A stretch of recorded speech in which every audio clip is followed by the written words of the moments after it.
Certainly bring it to you live. But first tonight, President Bush has begun the battle to stay in the White House. Good evening, everybody. I'm Andrea Camburn. And I'm Dave Taylor. The first Bush-Cheney ads of the campaign season hit the air today in 17 states, including Ohio. A total of 4 ads were released, all carrying the same theme. President Bush has helped this country overcome many obstacles under his watch. 10 TV Eyewitness News reporter Eve Mueller joins us live now with tonight's top story. Dave, it's been difficult to get an exact number, but the ad buy is between $5 and $10 million across the country. Now, you will see those ads here on 10 TV. It's only March. It makes sense these ads don't even mention John Kerry. I know exactly where I want to lead this country. I know what we need to do to make the world more free and more peaceful. From security to jobs to education, President Bush's new image campaign portrays a leader. I'm President Bush. These kinds of soft images are very hard to argue with because they're not very well defined. We asked Jim Schnell, a communications studies professor at Ohio Dominican University, to view the new ads. One in particular he thinks will be effective. This one. You know, whenever the verbal competes with the visual always wins. But when you have images without even any verbal, I mean, that's just incredibly strong. Soy George W. Bush. Ya probé este mensaje. The same ad is in Spanish and appealed to Hispanic voters. Will this soft approach work? The soft message is really probably going to outplay the hard message. And President Reagan, there's a great lessons, parallels with President Reagan. He was constantly doing things like this, cutting funding for the elderly, but yet on the same day doing a ribbon cutting at a nursing home. But we're far from November. Schnell expects the ads will turn negative eventually on both sides. But this political expert is excited to watch from the sidelines. When I saw these two sizing up, I thought, oh yeah, this is going to be good. There's one part. This format that was used last night, very scripted, a lot of rehearsing going on. And besides the spoken word, many people say that a lot is said through the nonverbal communication. What would you say were the indications last night from the candidates? Oh, I think, as I was telling you earlier, the first 30 minutes of the debate I followed on radio, and then I went to television just to see how the two different venues worked as far as my perceptions. And I think non-verbally, I think Kerry comes across as somebody who's more smooth, more confident, more well, thought out. And by the way, just because he might be a better debater wouldn't mean that he's going to be the better president necessarily.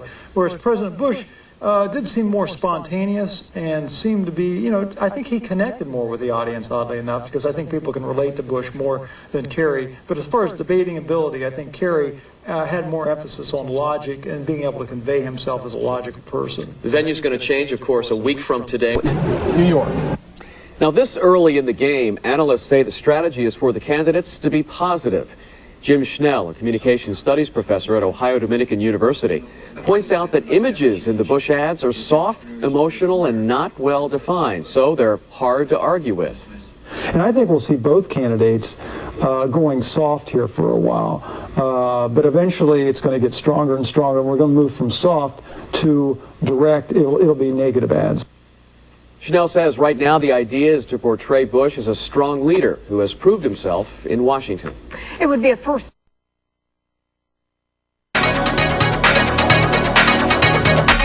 Welcome back. Just a few minutes now before the top of the hour.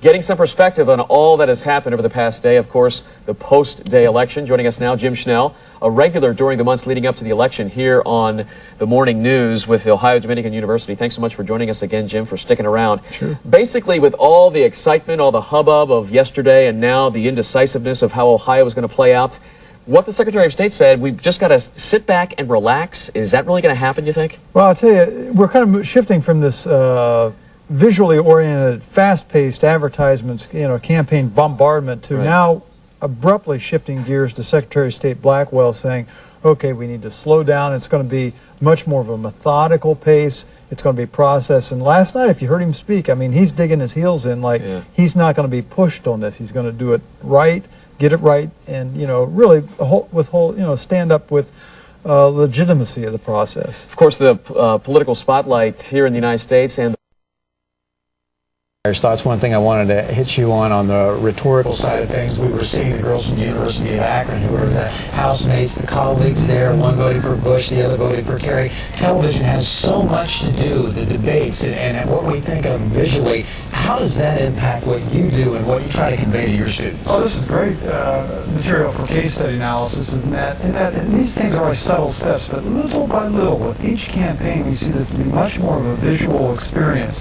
In that, especially with the advertisements on the national level.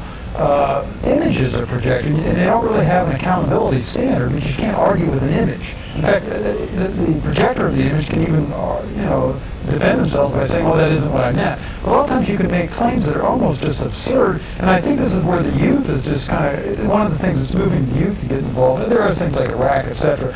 But also, like the confusion that's going on, it almost seems so contradictory to the issues we should be focusing on. And so that's why I think we see young women like this stepping up and saying, "Hey, this is something I feel strongly about." And even though they're on both sides of the issue, I think it's almost refreshing because, again, it shows how democracy works and that people want to focus on the issues, not so much just vague images. The television ads made a difference, the 527 ads. I think the TV ads have made